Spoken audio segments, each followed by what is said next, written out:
ముఖ్యంగా రాజేంద్ర నగర్ డివిజన్లో భూసేకరణకు సంబంధించి 2 ప్రాథమిక నోటిఫికేషన్లు గండిపేట అండ్ రాజేంద్ర నగర్ మండలంలో ఇవ్వడం జరిగింది. ముఖ్యంగా గండిపేట మండలంలో కిస్మత్పూర్ విలేజ్ అండ్ దర్గా ఖలీజ్ఖాన్ గ్రామాలలో భూసేకరణ చేయడానికి ప్రాథమిక నోటిఫికేషన్ ఇవ్వడం జరిగింది. దాంట్లో దర్గా ఖలీజ్ఖాన్లో 24 ఎకరాల 38 గుంటలు,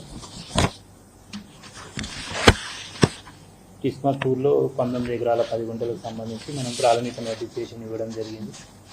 అయితే ఈ 2 గ్రామాలకు సంబంధించి ఏదైతే మనకి రిక్వియేషన్ MRDCL నుంచి రావడం జరిగిందో దానికి సంబంధించి చూసినప్పుడు ఈ 2 గ్రామాలలో నోటిఫై చేసిన ఏరియా అంతా కూడా బండు కింద 500 మీటర్స్ లోపల ఉన్న ఏరియాకి సంబంధించిన ప్లేస్ అది.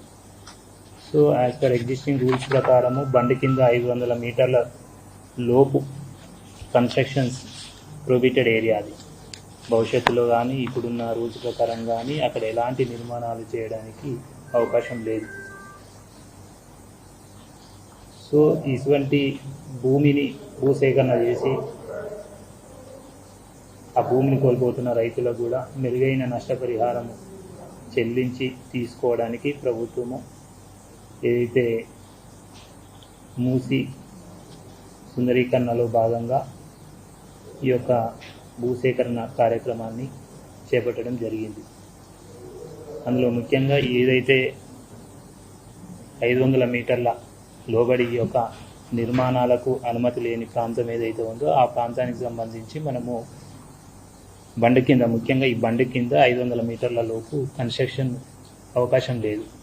సో దానికి సంబంధించి ఆ భూమిని సేకరించడానికి మనము భూసేకరణ ప్రక్రియను చేపట్టడం జరిగింది.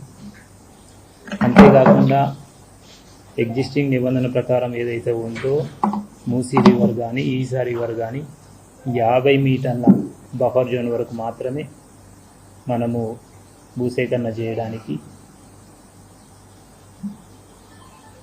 ప్రక్రియ ప్రారంభించడం జరిగింది. అయితే ఇప్పుడు మనం నోటిఫై చేసిన ఏరియా ఏదైతే దర్గా ఖలీజ్ఖాన్ కానీ కిస్మత్పూర్ ఏరియా కానీ ఇది 500 మీటర్ల బండి కింద ఉంది, వితిన్ ద 500 మీటర్స్లో ఉంది. ఇది కన్స్ట్రక్షన్కి అవకాశం లేదు.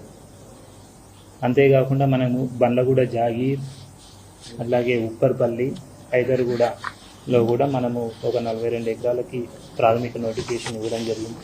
ముఖ్యంగా దీంట్లో బండ్లగూడ జాగీర్కి సంబంధించి మధు రిజ్ పార్క్ సంబంధించి వాళ్ళకి 6.5 ఎకరాల వరకు అపార్ట్మెంట్స్ నిర్మాణంలో ఉండి దాదాపు 425 ఫ్లాట్స్ కూడా అందులో ఉన్నాయి.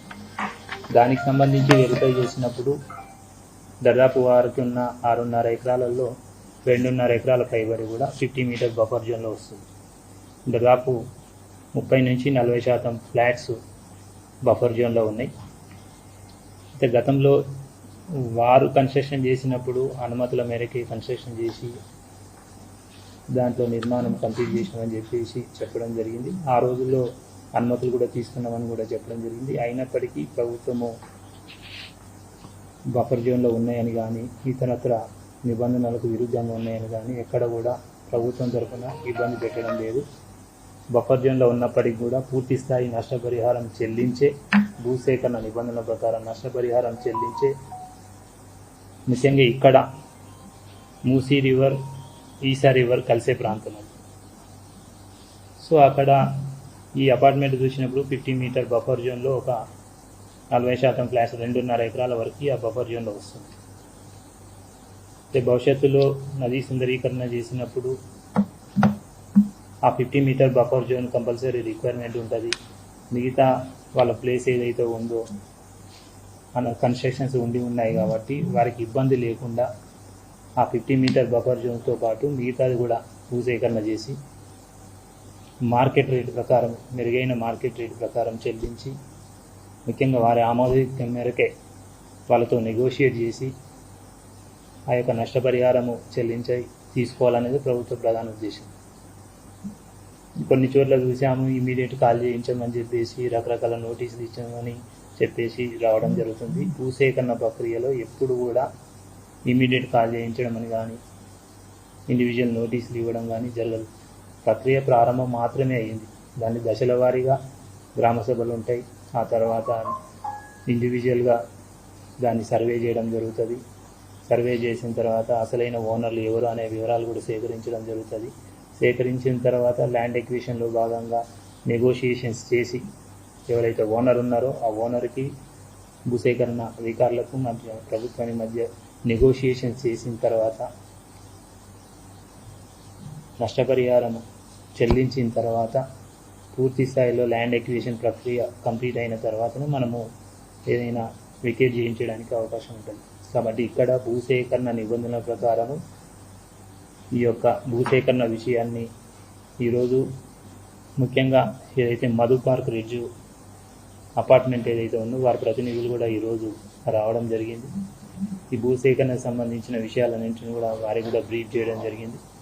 ముఖ్యంగా వారికి సంబంధించి ఏదైతే ఏ బ్లాక్ బి బ్లాక్ సంబంధించిన ప్రతినిధులు ఎవరైతే ఉన్నారో వారి నుంచి వారికి మెరుగైన పరిహారం చెల్లించాలని చెప్పేసి వారు కూడా కోరడం జరుగుతుంది.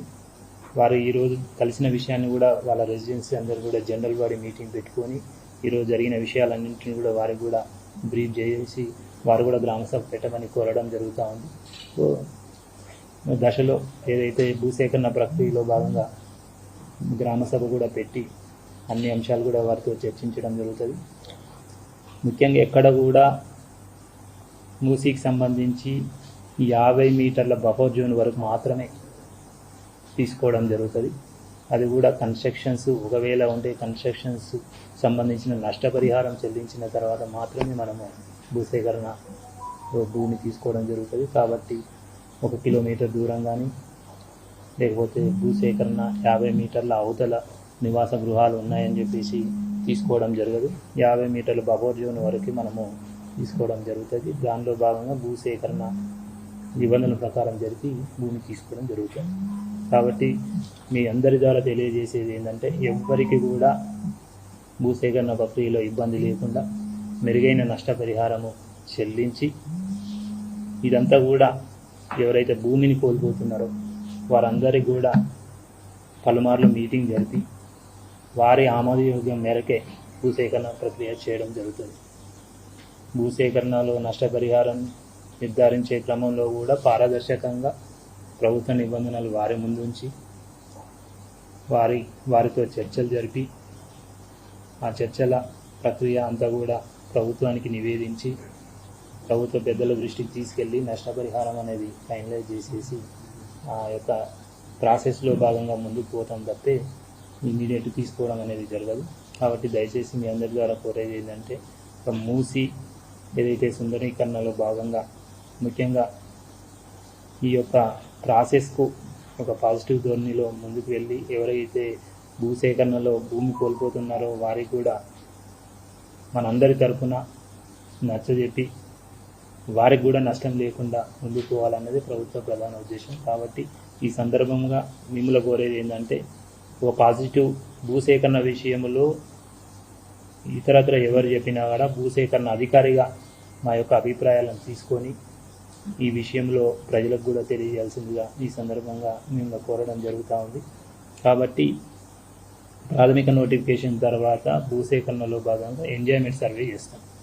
ఎంజాయ్మెంట్ సర్వే చేసినప్పుడు ఎవరిది భూమి పోతుంది, ఎంతెంత పోతుంది, ఆ భూమిలో ఏమన్నా నిర్మాణాలు ఉన్నాయా, ఆ భూమిలో ఏమన్నా ఇండ్లు ఉన్నాయా, ఆ భూమిలో ఇతరత్ర కన్స్ట్రక్షన్స్ కానీ చెట్లు కానీ బోర్వెల్స్ కానీ ఇవన్నీ కూడా సేకరించి వీటన్నిటి కూడా నష్టపరిహారం చెల్లించాల్సి వస్తుంది. కాబట్టి ఇవన్నీ కూడా క్యాలిక్యులేట్ చేసి ఫైనల్గా అమౌంట్ నిర్ధారిస్తాం.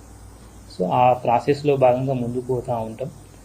కాబట్టి దయచేసి ఈ యొక్క భూసేకరణ ప్రక్రియలో ఒక పాజిటివ్ అంశాన్ని ప్రజల ముందు ఉంచాలని కూడా కోరుకుంటూ ఎక్కడ కూడా మనము 50 మీటర్ల దాటిపోవట్లేదు. ఎక్కడైతే కన్ఫ్లుయెన్స్ పాయింట్ ఎక్కడైతే మూసి ఈసారి రివర్ ఎక్కడైతే కలిసే ప్రాంతాలు ఉన్నాయో అక్కడ కొంచెం 50 మీటర్లు దాటి దానికి పక్కన ఉన్న దాన్ని కూడా నోటిఫై చేయడం జరిగింది. అది కూడా ఖాళీ ప్లేస్ నోటిఫై చేయడం జరిగింది. అందులో భాగంగా తప్పితే ఎక్కడ కూడా మనము ప్లస్ ఇక్కడ 500 మీటర్లు బండి కింద ఉంది కాబట్టి అక్కడ నిర్మాణాలకు అవకాశం లేదు కాబట్టి దాన్ని నోటిఫై చేసి సో ఈ రకంగా ప్రాథమిక నోటిఫికేషన్ ఇచ్చిన తర్వాత 60 రోజుల్లోపు ఆ యొక్క నోటిఫికేషన్ మీద అభ్యంతరాలు ఉంటే కూడా సబ్మిట్ చేయమని చెప్పడం జరిగింది. ఆ యొక్క నోటిఫికేషన్ వివరాలు కూడా ప్రజల ముందు ఉంచడం జరిగింది. దాంట్లో కూడా కొన్ని అభ్యంతరాలు కూడా స్వీకరణ చేయడం జరుగుతూ ఉంది. దాన్ని ప్రాసెస్లో భాగంగా మేము డిస్పోజల్ చేస్తూ ఫర్దర్ ప్రాసెస్ తీసుకెళ్తాం, మెరుగైన నష్టపరిహారం చెల్లిస్తాం.